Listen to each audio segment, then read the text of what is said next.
Hello, hello, hello, and welcome.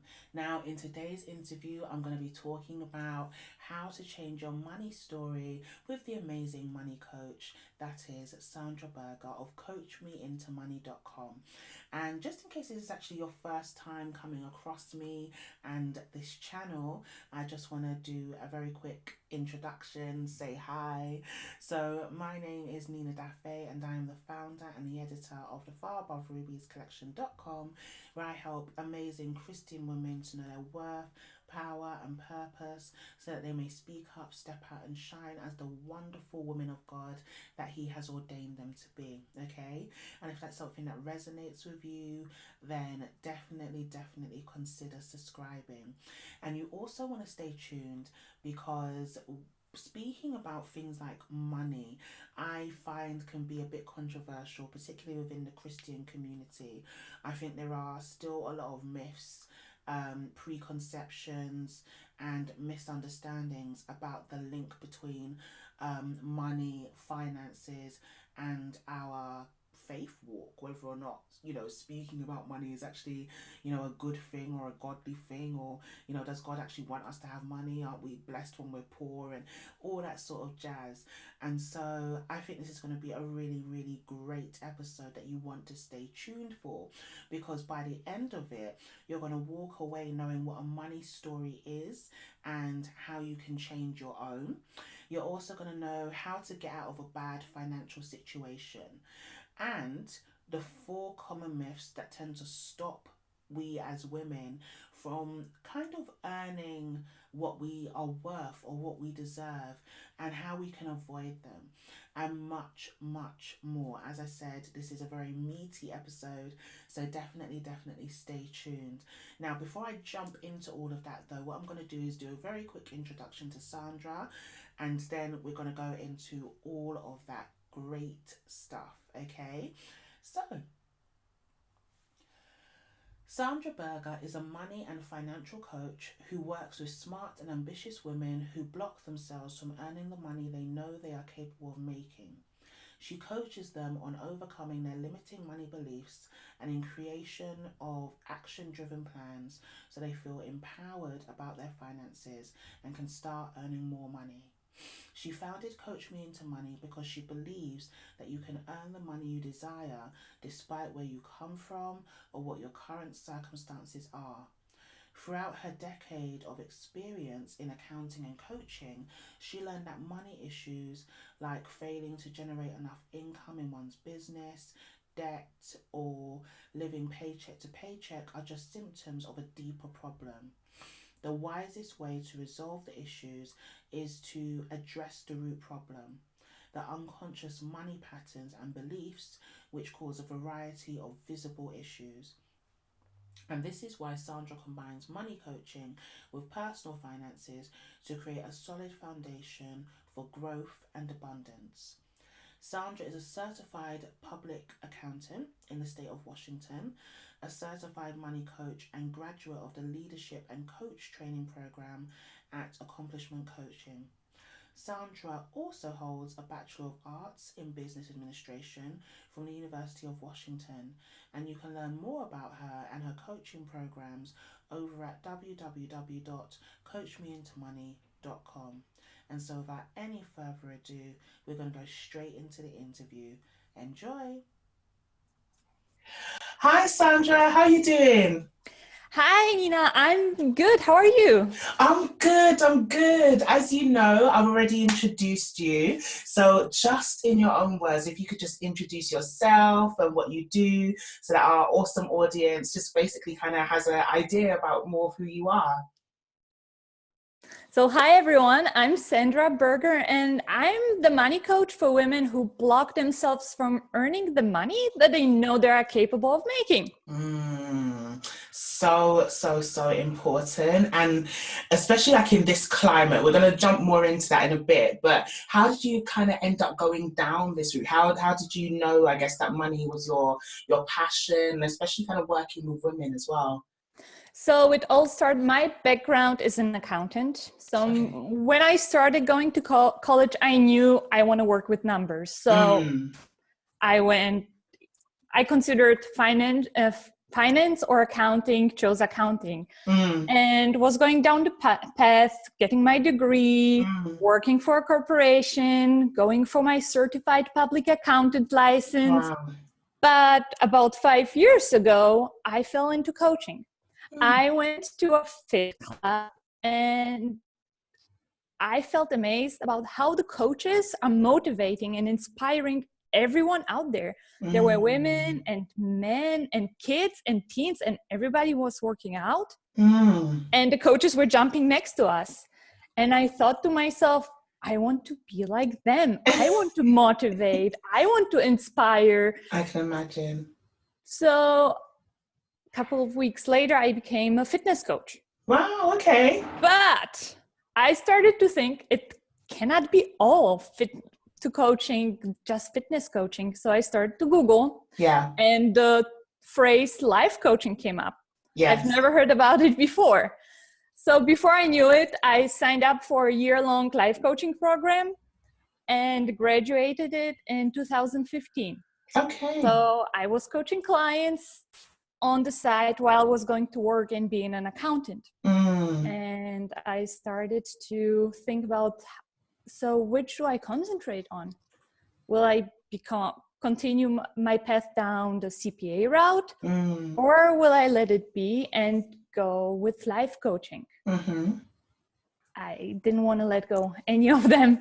So I got this idea to become a money coach, to coach women. Just merge them together. To merge them, combine them together, and just combine my passion of helping, inspiring, motivating with my love to numbers.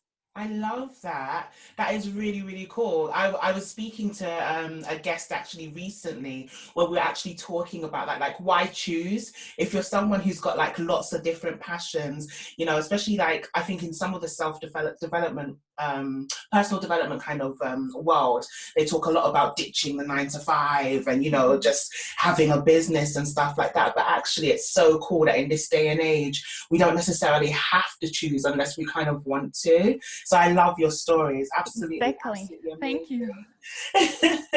And I know you were talking about, you know, you really help women to kind of, I guess, know charge what they're worth, and also, you know, be able to earn the money that they really, really deserve. And I know, especially like in this current climate, there's a lot of talk about, you know, the wage gap between men and women. And, you know, some people talk about the fact that actually part of the reason is because we as women maybe are not very good at knowing exactly how much, you know, we should be charging or negotiating in that way. So I don't know, how are maybe some of the ways that we can combat that as women and actually get past that, you know? So I believe that the issue, and I will say issue like that, is that we need to manage our own money story first and foremost. Okay. So we can, so let's say you go to a job interview. Let's do the job and the business. Can I differentiate? Yeah, of course. Yeah. So you go to a job interview and prepare. There are websites that can tell you how much you're worth or your job is worth, like salary.com. And don't go into it by thinking, oh, this is how much the person can afford to charge me. That is your belief. So our thoughts create our beliefs, and those beliefs create our action and our behavior. So by thinking, oh, this is how much the person can afford to pay me or will pay me, is our own story, our own assumption. Yes. Yeah. So so the step by knowing how much the market is paying, not only in a job situation, but also in a business situation. How much is our competition charging for similar services? Right. So all of that sort of back research and staking out the competition, basically. Correct. Yeah. So that's the practical side, but at the same time, like becoming aware of why do we believe that they will only pay us so much. It's our own beliefs, our own money story that we need to manage. We need to become aware of. Yeah. So you've mentioned like the money story, and like one of the ways that I actually, became actually introduced to you and your work was like attending your webinar where you talked about, the money story, and it was kind of like 3 stages, and you're gonna basically explain it much better than I can. So what is it, first of all, I guess, that you mean by our money story, and how, I guess, do we begin to change those things? So the webinar that you attended was the 3-step epic formula to up-level your own money story and earn the money that you desire. Yes. And I was talking about the 3 steps, where the first step is to take another look and consider your past. The second step, to contemplate the now and reflect on the present. And the third step was to go for what you desire and envision the future. Yes. So the first step is all about your money story. So our relationship with money didn't start when we got our first credit card. It started way back when we were children. And when we take another look and consider where our beliefs came from, we will understand where we block ourselves. Yeah. So the money story is all about our beliefs and thoughts about money and what's possible and what we are worth and how much we can afford and how much we can earn. And then what was the kind of second and third step of that? So the second step was about contemplating the now.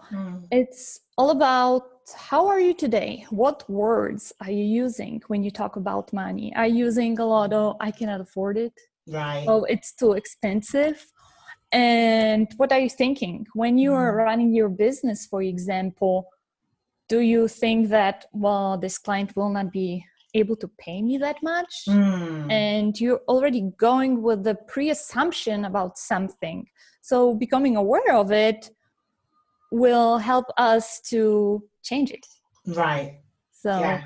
And we can shift our thoughts into something more positive and empowering. And another step of the contemplating the now is becoming aware of what is our current financial situation. Do we know how much we really earn? Do we know what our real expenses are? And it's about our personal life as well as our business. Yeah. So sometimes, especially in the beginning when we start our businesses, we have our business account, checking account. However, we don't earn as much money. So some of our expenses are being paid from our personal account. Sure. Do we have an overview? Or is it all mingled and we are lost? Yeah. I can imagine with a lot of people, the tendencies to do that, right? Yes. Because it can be scary. Yeah. I totally get it.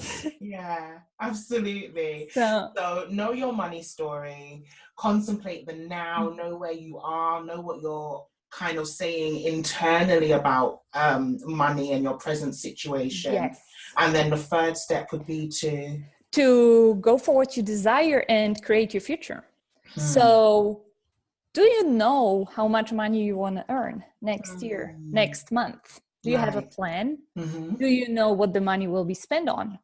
Are you just going for work and going on the hamster wheel, going to work, going back home, but not really doing it for any purpose? That's what you're always doing and it's an automatic.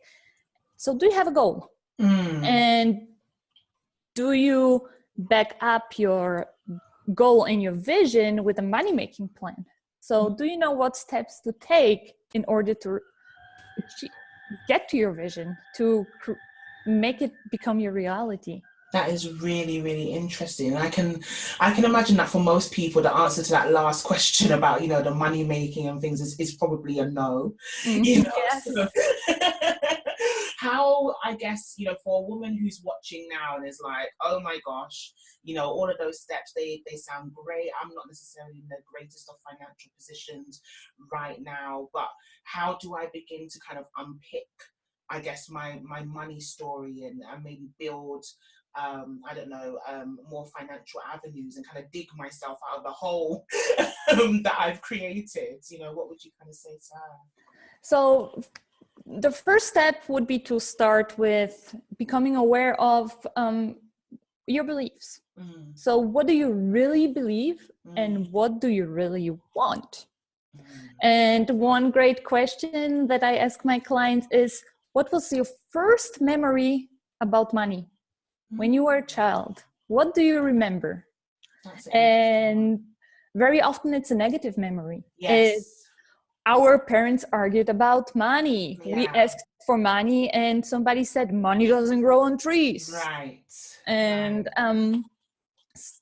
so that's the first step. Becoming aware allows us to change it. And it will not be automatic. So it's not like take a magic pill and you'll be great. It's work in progress. Yeah. And it definitely helps. Yeah. So after working on my own money story, because I'm a money coach, but I'm not perfect financially, but by no means. Sure. And I catch myself now when I think negative money thoughts. And I learned how to stop it and change them. So that would be the first step. The second step that I would say, become aware. So if you're not in a good financial situation, so take a look and check it out, what it really is. If you're in debt, how much debt do you have? What is your monthly minimum payment? Calculate the date. I call the D-date, the debt-free date. So there are ways to calculate it based on how much debt you have and what you are paying on a monthly basis. You can create the date, and it's a goal. It's like, oh yeah, I'm going to be debt-free in 2021 in December or something. So it's a fun way to look at it. It doesn't have to be negative all the time. Yeah, I think that's the thing, because for me, I know that I'm someone who's really, really goal orientated. I'm forever writing things, to-do lists and things like that. And I love the satisfaction of being able to kind of tick off and that sort of thing. Yes. So I can really imagine that for, other ladies who are quite similar to that, to be able to kind of calculate a debt-free date and know that by such and such month or, in such and such year, actually, I can be free. I think, as you said, it's another way of looking at your situation, whereas most people want to go like this and hide and make a lot of shame around it. Now, when you're confronting it, you're viewing it more positively automatically, isn't it? Yes, it is. And you mentioned shame. Yes, everyone I talk to has a negative association with that. Like, oh, I'm in debt. And using, again, negative language when they talk and think about it. But think about, why are you in debt? Are you in debt because you got 5 million sneakers or high heels, or did you actually get a degree? Right. Did you go through a divorce and you needed to use your credit card in order to feed your kids and yourself and have a nice place to live? Yes. So there are all reasons, and when you look at them deeper, they're not negative. Yeah. That's also a good way of thinking, because I never thought about it that way either. Yeah. So it's experience that you went through, you learned, yes, you have debt. It doesn't mean that you always will have that and that you're a bad person. Right. So that's what I guess you were meaning by kind of changing the language and changing the thoughts in the here and now that you have about it. Yes. Amazing. And then so change your money story, change the way that you think about the debt, think about a plan, you know, consider your debt-free date. And then you also mentioned like maybe thinking about how to like sort of generate more income. How? How? So let's, for all the ladies out there that are watching right now, let's say you have a job and you are doing a great job. You are contributing ideas to your team. You're giving your best. But usually we wait until our manager comes like, oh, you earned a raise. Right. How about you take more responsibility for how much you earn and ask for it? Prepare, of course, you cannot just go and say, oh, I want a raise because I'm awesome. Yeah. No, you have to negotiate, sure. And there are websites and books about how to do it. Yeah. But first and foremost, believe in yourself. You are great. You're awesome. You have knowledge. You have experience. So go and ask for the money that you want to be earning. Yeah. And if you don't get it once or second, consider changing jobs. I heard a couple of years ago, someone told me the best way to earn a raise is to switch jobs. Interesting. Because then you go from the beginning, you can ask for the money that you want. It's a little bit harder to negotiate yourself up in salary when you are already in a position. That's especially difficult in government jobs where you're at the level and you have to go level to level, step to step. You cannot jump over 5 levels if you want a different job suddenly. So starting from a higher level from the get-go, it's much easier than taking smaller steps while you're in a job. Yeah, that makes a lot of sense. Yeah.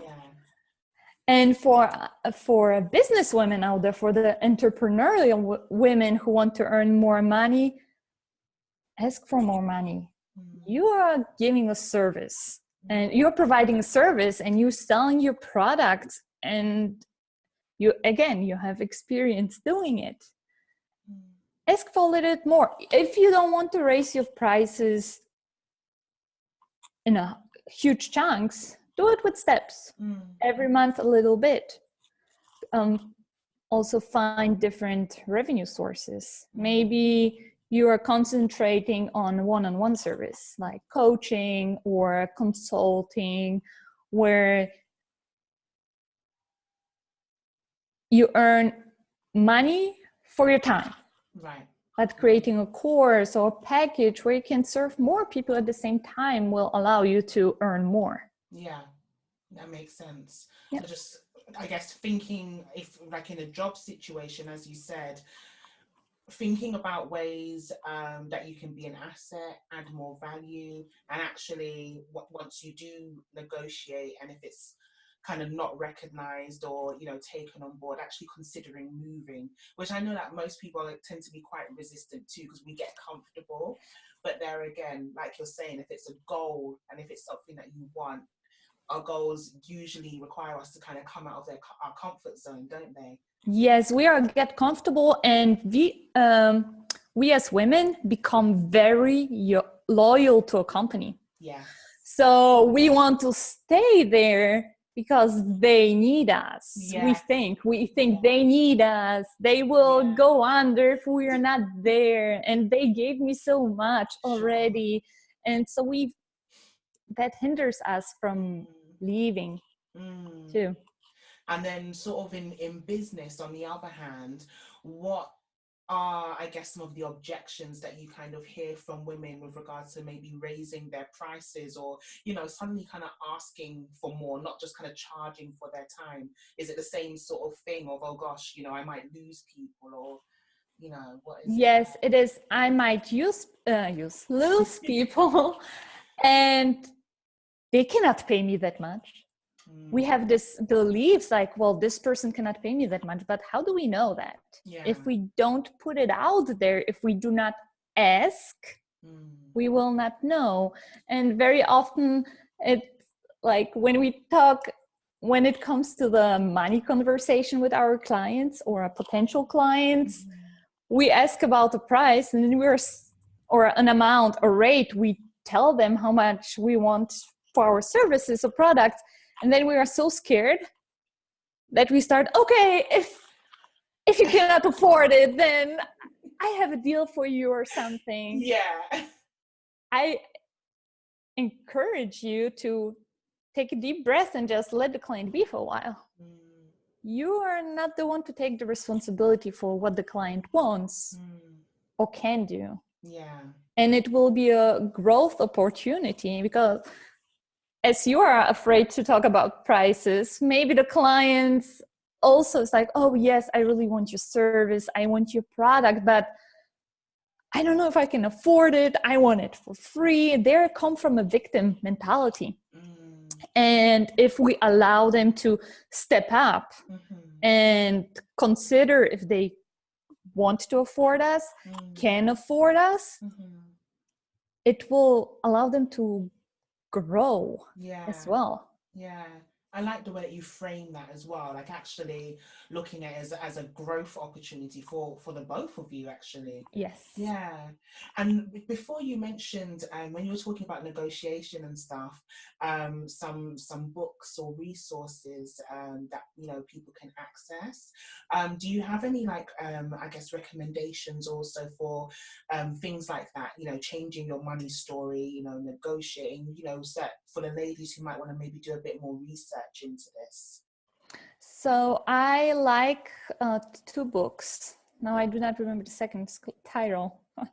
It's The Money Love Story from Kate Northrup. Okay. She's a business coach. She wrote her money book, but then totally moved in directions.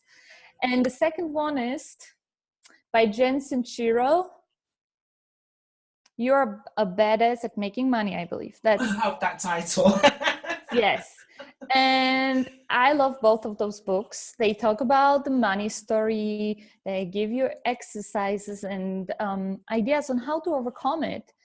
And they also talk about the more practical steps that you can take. Yeah, that sounds awesome, honestly. Yeah.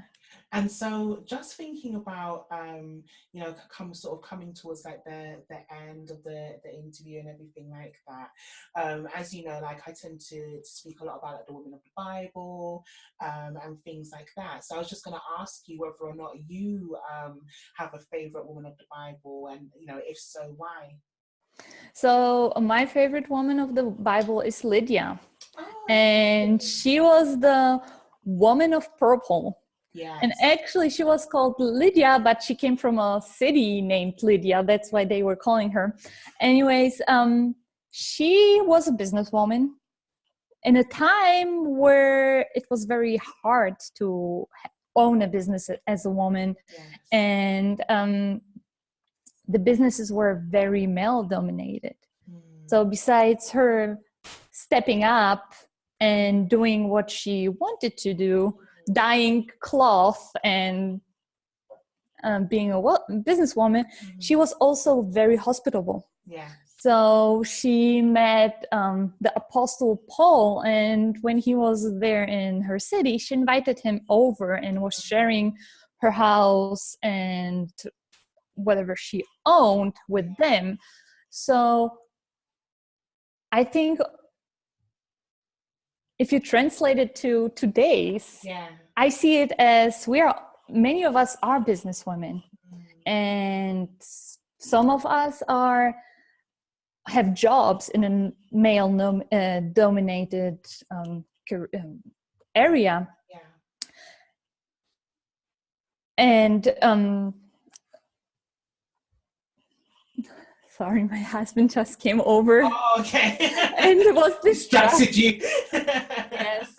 Yes. So we can share our knowledge. So where Lydia was hospitable and was sharing her goods and her homes with everyone else, we can share our knowledge. Yes. In groups, in Facebook groups, and